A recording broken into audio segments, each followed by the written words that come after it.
내가 인자와 정의를 노래하겠나이다. 여호와여, 내가 주께 찬양하리이다. 내가 완전한 길을 주목하오리니 주께서 어느 때나 내게 임하시겠나이까. 내가 완전한 마음으로 내 집 안에서 행하리이다. 나는 비천한 것을 내 눈앞에 두지 아니할 것이요 배교자들의 행위를 내가 미워하오리니 나는 그 어느 것도 붙들지 아니하리이다. 사악한 마음이 내게서 떠날 것이니 악한 일을 내가 알지 아니하리로다. 자기의 이웃을 은근히 헐뜯는 자를 내가 멸할 것이요 눈이 높고 마음이 교만한 자를 내가 용납하지 아니하리로다. 내 눈이 이 땅에 충성된 자를 살펴 나와 함께 살게 하리니 완전한 길에 행하는 자가 나를 따르리로다. 거짓을 행하는 자는 내 집 안에 거주하지 못하며 거짓말하는 자는 내 목전에 서지 못하리로다. 아침마다 내가 이 땅의 모든 악인을 멸하리니 악을 행하는 자는 여호와의 성에서 다 끊어지리로다. 아멘.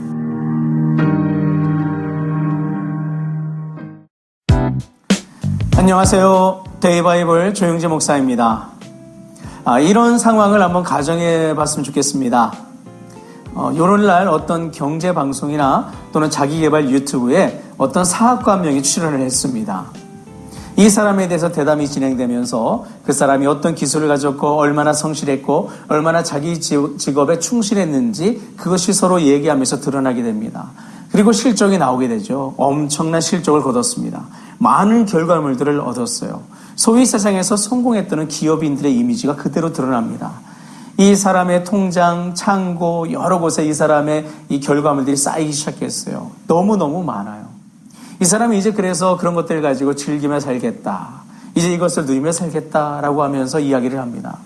그 방송을 보며 많은 사람들이 박수를 치며 그런 얘기를 합니다. 야, 성공한 사업가다. 대단한 사람이다. 나도 저 사람처럼 부자가 됐으면. 그리고 그 방송이나 그 채널에서 그런 말을 할 수 있겠죠. 여러분도 이분처럼 하면 여러분 좀 부자가 될 수 있습니다. 그리고 세상은 이런 사람들을 대단한 사람이라 칭해줍니다.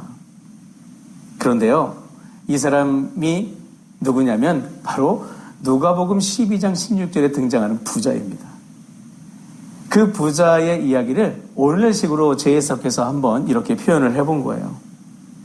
세상은 이 사람을 성공했다 말할 수 있을 겁니다. 그런데 하나님은 누가복음 12장에서 분명히 말씀하셨어요. 이 어리석은 자요. 하나님의 평가는 뭐라고 했습니까? 어리석은 자라고 했어요. 왜일까요? 그는 자기식으로 또 세상식으로는 성실했던 사람이에요. 그러나 하나님의 통치와 시기에는 무지했던 사람입니다. 그의 시선은 오직 자기 창고에만 머물러 있었고 그 결실을 통해 흘려보내야 할 하나님의 공의와 이웃의 아픔에는 눈을 감은 사람이었어요. 이 사람은 예수님께서 예제로 드러내셨을 때에 유대인을 갖다가 사용한 겁니다. 유대인은 율법 가운데 분명히 자신이 가진 걸 가지고 이웃에게 내어놓아야 될 그 조항이 분명히 포함되어 있는 것을 보게 되거든요. 그런데 이 사람은 자기의 안전, 자기의 편안, 자신의 부함에 관심이 많았지 하나님 나라에는 관심이 없었어요. 그래서 이 사람은요, 세상의 기준으로는 성공한 인생인지 모르겠으나 하나님의 기준으로는 비천한 인생이다 평가받는 자였다는 겁니다.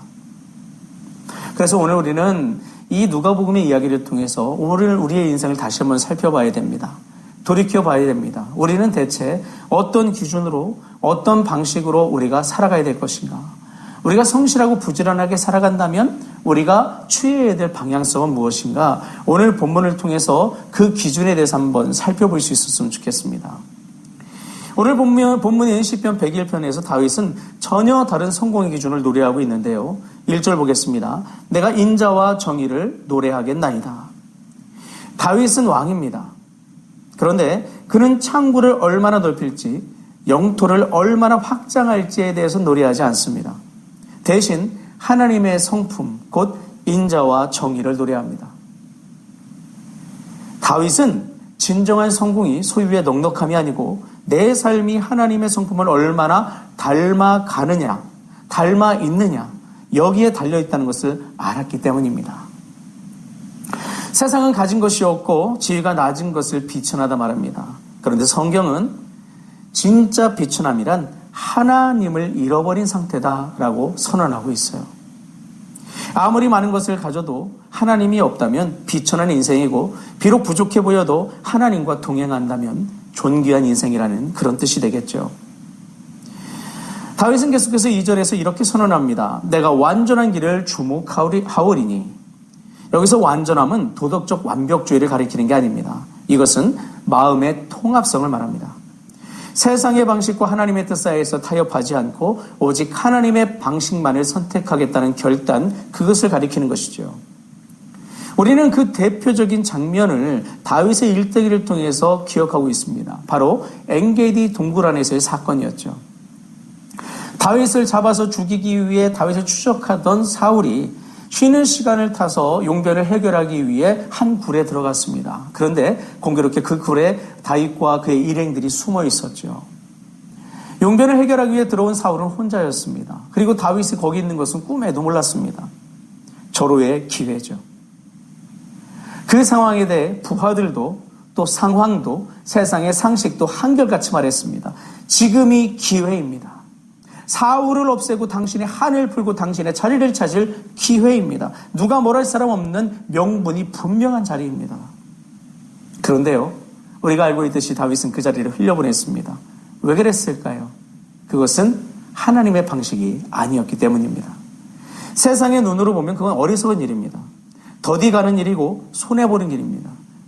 자칫 잘못하면 자신을 따라서 목숨 걸고 동행하는 부하들의 신망도 잃어버릴 수 있는 그런 상태였습니다. 그런데 다윗은 무엇에 집중했느냐? 바로 빠른 길보다 중요한 것, 그것은 하나님이 선택하시고 하나님이 선포하신 옳은 길에 있다. 그것을 다윗은 알았던 것이죠. 그래서 여러분, 오늘 우리는 이 땅을 살아갈 때 이 점에 주목해야 되는데, 오늘 우리가 이 땅 대한민국에 살고 있다 할지라도 우리는 그 전에 하나님 나라의 백성임을 기억해야 된다는 것입니다.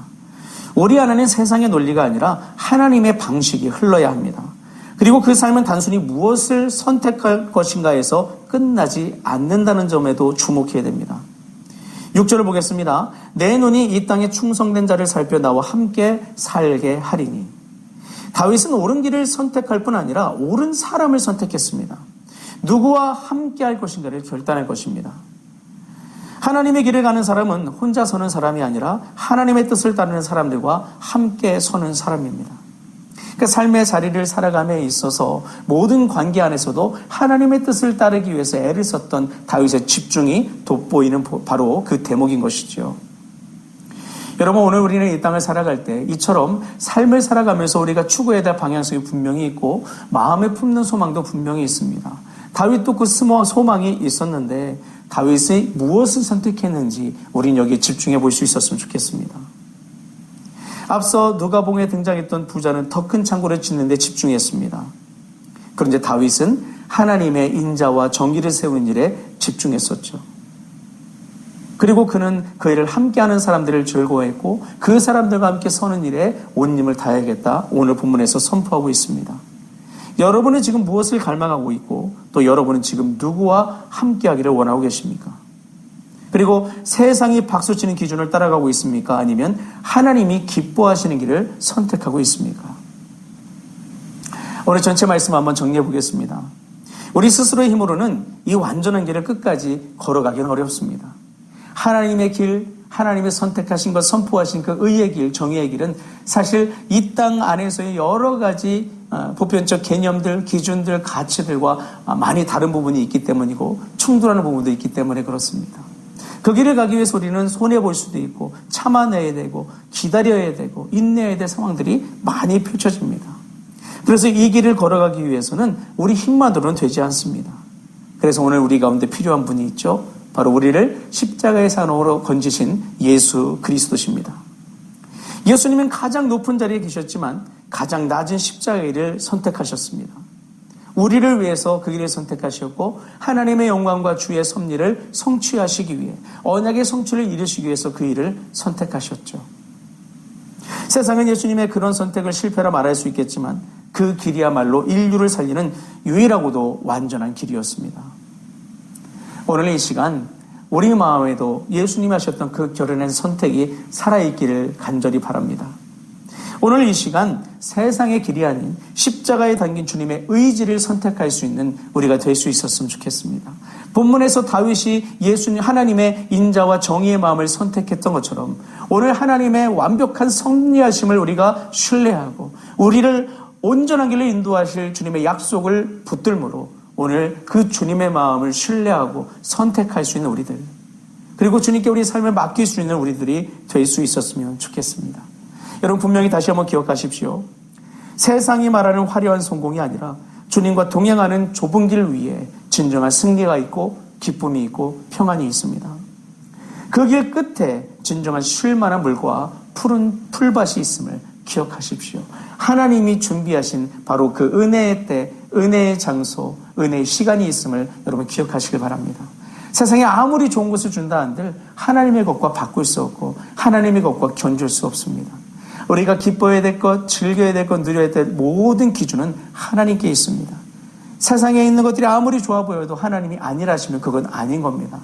그래서 오늘 우리는 다윗이 말한 것처럼 하나님의 인자와 정의, 즉 주님의 사랑과 공의의 성품 안에서 우리의 길을 정할 수 있어야 되고 그 길을 나아갈 수 있도록 도우시는 성령님의 도우심을 구해서 우리의 마음을 새롭게 하심을 통해 주님의 길을 선택하는 지혜를 구할 수 있어야 됩니다.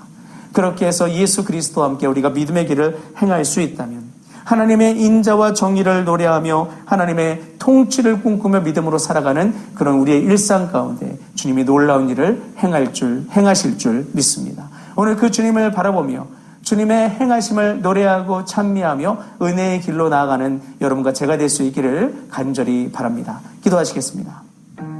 좋으신 하나님 아버지, 감사합니다. 세상은 세상의 방식대로 성공을 노래합니다.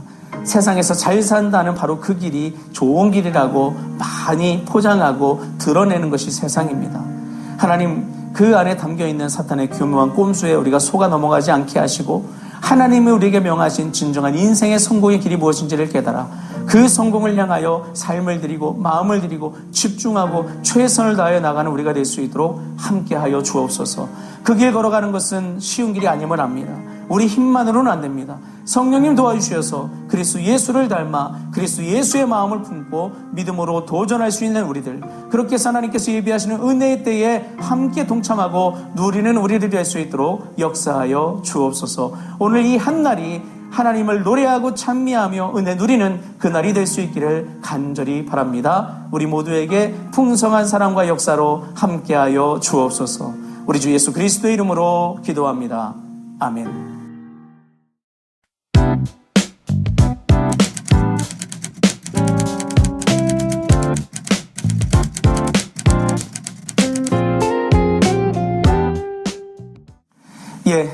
오늘도 우리의 삶의 노래가 되시는 주님과 함께 동행함으로 은혜와 평강을 누리는 복된 한 날 되시기를 주님의 이름으로 축원합니다. 주님 안에서 사랑합니다. 그리고 축복합니다.